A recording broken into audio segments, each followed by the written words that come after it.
A useless controversy is going on Jakkanna, మన perfect and powerful director. He believes only hard work and innovation and creativity. This is comes to success. ఇక్కడ మనం ఏం మాట్లాడుకుంటున్నామంటే, SS Rajamouli వాళ్ళ తండ్రి ఏం చెప్పిండంటే, నువ్వు cinema చేసినావు, దేవుని నమ్ముకో, దేవుడు నీకు వెనక ఉండి నడిపిస్తాడు అని చెప్పినాడు తండ్రి కొడుకు. అయితే కొన్ని సందర్భాల్లో అప్పుడప్పుడు అయినా పర్వాలేదు, నేను దేవుణ్ణి అంతగా నమ్మను. ఎందుకంటే దేవుణ్ణి నమ్ముకున్నంత మాత్రాన మనం సక్సెస్ అవుతామన్న గ్యారంటీ లేదు.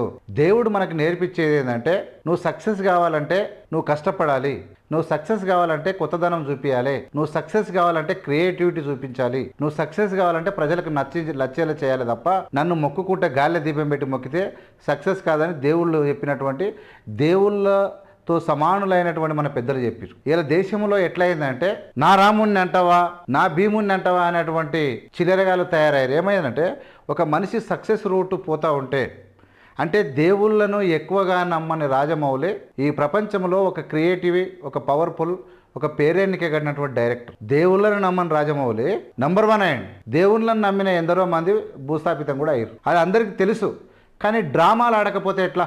ఇక్కడ Rajamouli did not insult the God, the Lord Anjaneya, but only thing is I have more passion on creativity and innovation అని చెప్పిండు ఆయన.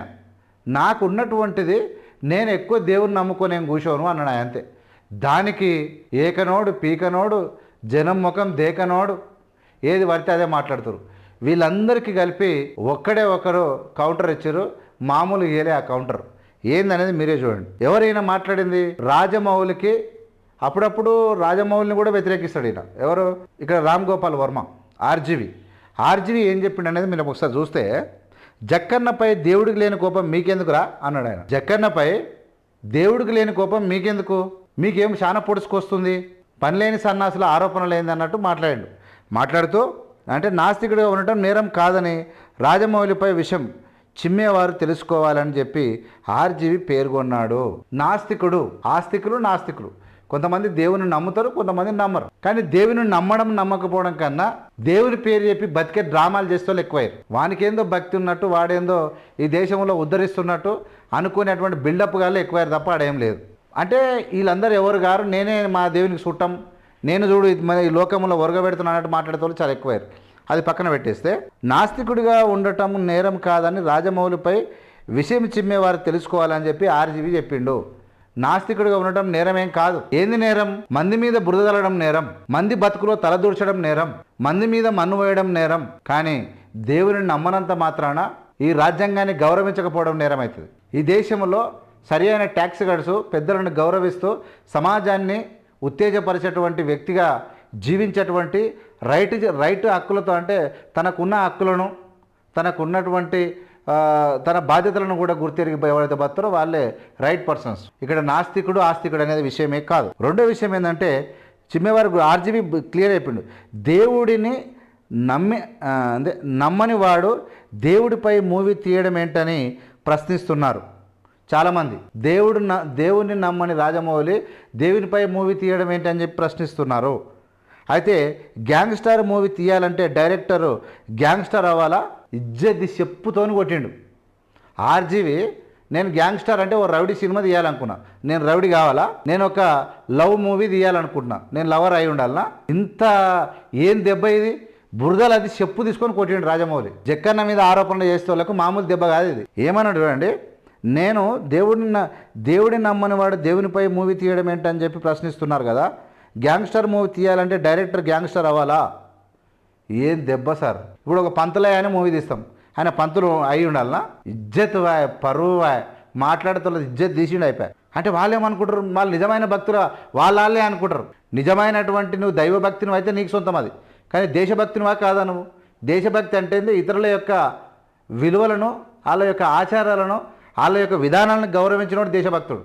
నిన్ను గౌరవించినోడు కాదు ఇక్కడ తీయాలంటే.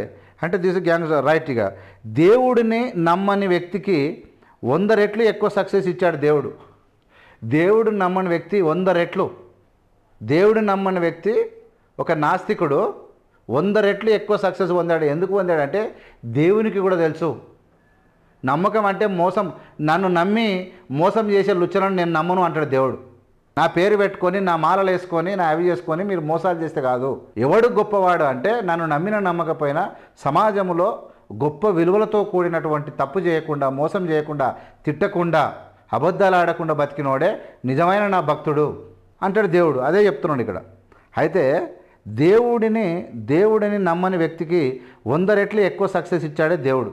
అయితే దేవుడు భక్తుల కంటే నాస్తికులకే ఎక్కువ ప్రేమిస్తున్నాడు దేవుడు. అతనికి లేని ఇబ్బంది లేనప్పుడు, అతనికి ఏమి ఇబ్బంది లేనప్పుడు మీకెందుకు రా సన్నాసులారని ట్వీట్ చేసిండు. ఇజ్జత్ తీసిండబ్బా. దేవుడు నమ్మని భక్తులకే ఇప్పుడు ఈయనకు మించిన సక్సెస్ డైరెక్టర్ ఎవరు ఉండరా? ఎవరు లేరు. అంటే ఈయన నాస్తికుడు, ఈయన దేవుని నమ్మడు, కానీ దేవుడు ఇతన్నే ప్రేమిస్తున్నాడు. కానీ దేవుని నమ్మిన వాళ్ళు చాలామంది, ఎందరో మంది నమ్ముతారు, కానీ వాళ్ళ లోపల బయటికి అన్నమాట అలంకరణ దేవుని బొట్టు పెట్టినట్టు, బట్టలు వేసినట్టు, కానీ లోపల మొత్తం కుట్ర ఉండేటట్టుంది ఈ లెక్కన చూస్తే. దేవుడే ఈ దేశాన్ని నడిపితే దేవుని నమ్మినట్టు కనబడి లోపల మోసం చేసేవాళ్ళు కుట్రదారులే. వాళ్ళని దేవుడు అసలే నమ్మడు. నాస్తికుడైనా పర్వాలేదు, సక్సెస్ రేట్లు అవుతున్నాడు అంటే నిజంగా దేవుడు నమ్ముతున్నాడు, దేవుడు ఈయననే ప్రేమిస్తున్నాడు అని చెప్పిండు ఆర్జీవి. ఇంక దీనికి మించినటువంటి చెప్పదెబ్బ ఇంకోటి కాదు. చాలామంది తెలుసుకోవాలి, ఎవరి పని వాళ్ళు చేయాలి తప్ప ఒకరి బతుకులలో ఒకరి నమ్మకాల మీద ఏలు పెట్టి అది చేయడం అంత మంచిది కాదు. ఆయన ఏం చెప్పిండు, నేను నమ్మను కానీ దేవుని నమ్మొద్దని చెప్పలే రాజమౌళి. నాకంత నమ్మకం లేదు అన్నాడు, నేను ఎక్కువ నమ్మను అన్నాడు. అయినంత మాత్రాన ఆయన నమ్మొద్దని కానీ దేవుడిని నమ్మొద్దని కానీ ఎక్కడ చెప్పలేదు, దేవుని కూడా ఎక్కడ తిట్టలేదు. కానీ వీళ్ళు ఏం చేస్తారు, అడ్డగోలుగా నోరుకి ఎంతో శాతం మాట్లాడుతూ ఉన్నారు. ఇది సమంజసం కాదు. ఇక పోలీస్ స్టేషన్లో కేసులు కూడా పెడతారు కొంతమంది. ఇక వాళ్ళు ఎంత దేశభక్తులు ఏం కథ అనేది అందరికీ తెలుసు. ఆ కేసులు పెట్టిన చరిత్ర చూస్తే మళ్ళీ ఏముంటుందో అనేది కూడా అందరికీ తెలుసు. చూస్తూనే ఉండండి ఏవిఎం మీడియా. లైక్ చేసి, షేర్ చేసి, సబ్స్క్రైబ్ చేసి ప్రజలకు పంపండి. Thank you so much.